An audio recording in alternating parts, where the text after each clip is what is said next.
Hi friends, welcome to Cosplay Kitchen. Today you have one short day in the Emerald City, so we are making rainbow cookies, and I'm cosplaying a citizen of the Emerald City. So hop on in, join the party, and let's get started.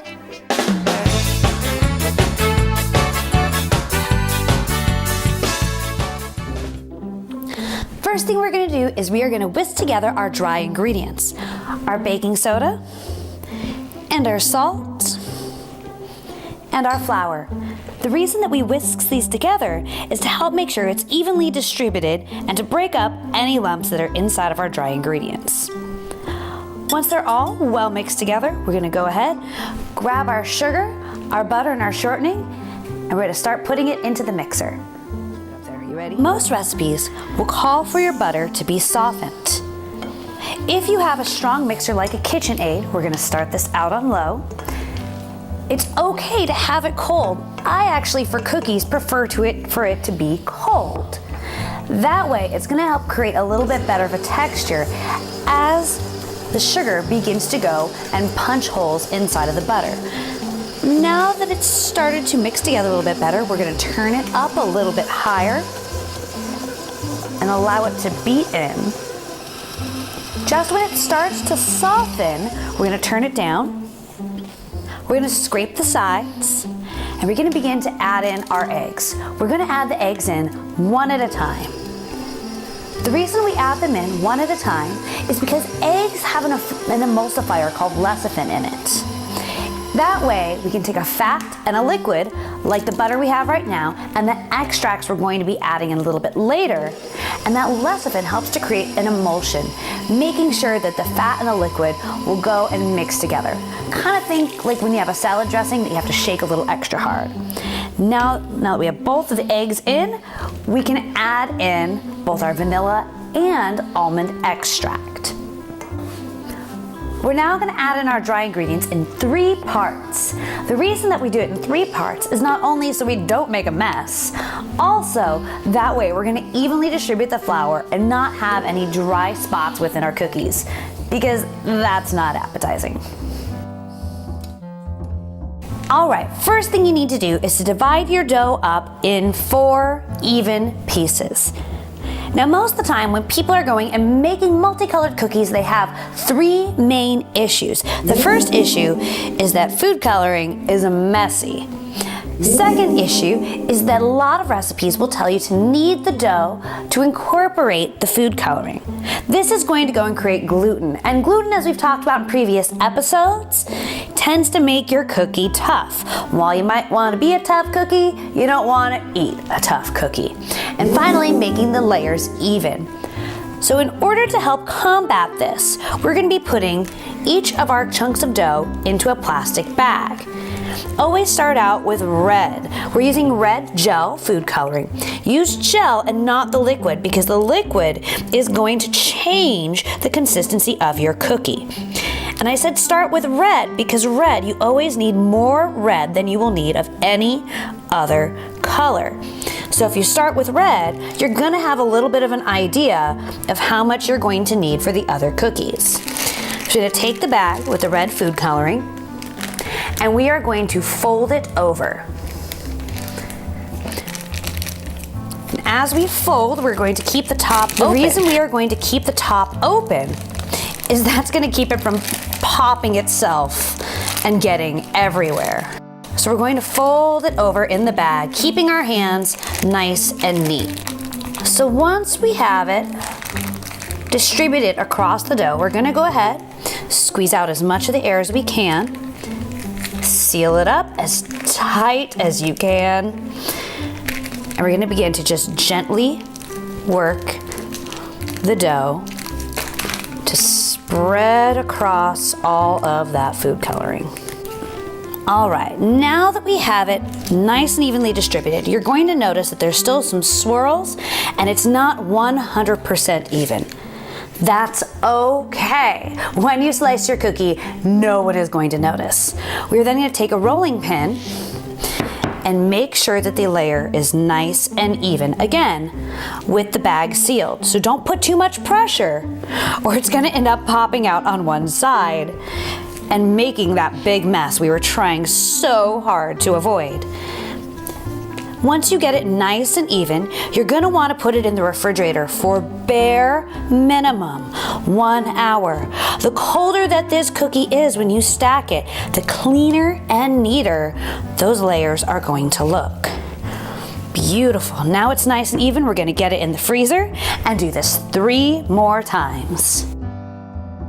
All right, all these are nice and chilled. It's time to do the first part of our assembly. So we're gonna take our first bag and we are going to open it up and we are going to cut down the sides with a pair of scissors very, very carefully as best we can.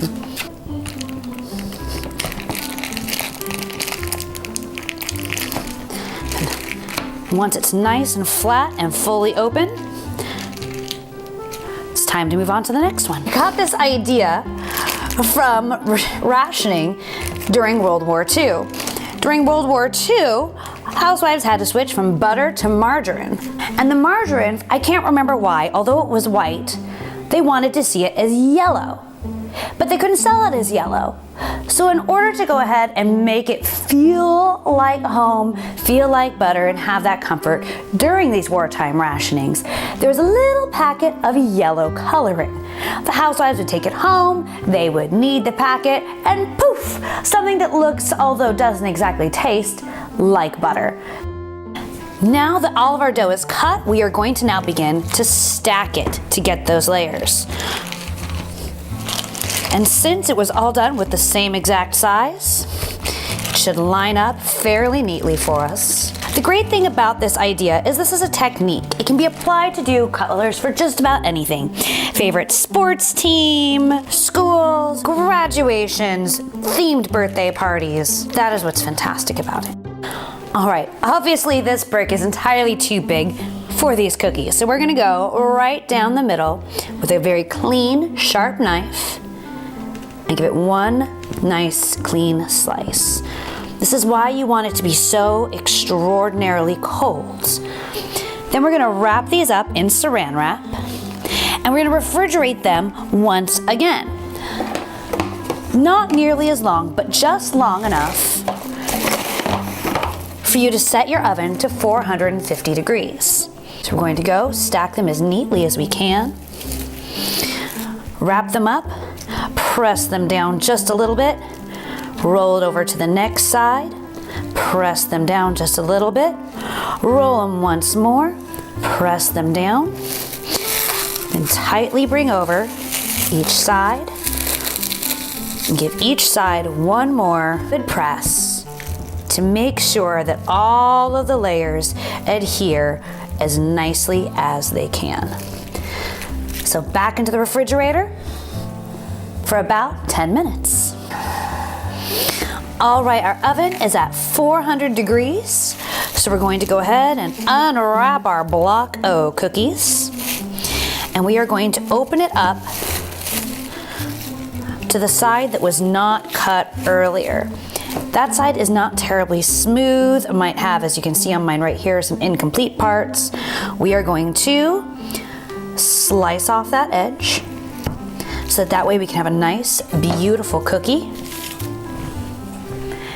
And then we are going to re-wrap this and we are going to slice this cookie wrapped in the plastic. That does not mean we leave the plastic on. Please take the plastic off. But this helps to make sure that your cookie stays nice and smooth as you put it on. So the first slice, just kind of like that side slice, is gonna be a throwaway. Or if you want to make it into a little ball cookie to eat for yourself later, that works too. Now we're gonna slice these nice and thin, about 1/4 of an inch. Take it off, remove the plastic. Plastic is not an option. Then we're gonna flip it over to the other side just to kind of help make sure that we keep the cookies even.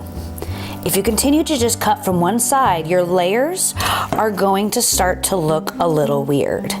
So make sure that you continue to flip it over from one side to the other. Leave roughly about 1 inch of space between each of your cookies. This is important so that the cookies have space to brown. It's what's going to make the ends nice and crispy. So we're just going to keep slicing until we have a full pan, and then we're going to pop them in our 400-degree oven. Whether in Kansas, Munchkin Land, or the Emerald City, these cookies are going to make you way popular. At least more popular than that lady who got squished by the house. Anyway, I hope you had a good time. If you did, maybe consider subscribing, throwing us up a like, and in the meantime, join us every other Monday for more cosplay, cocktails, and recipes. And don't eat yellow snow.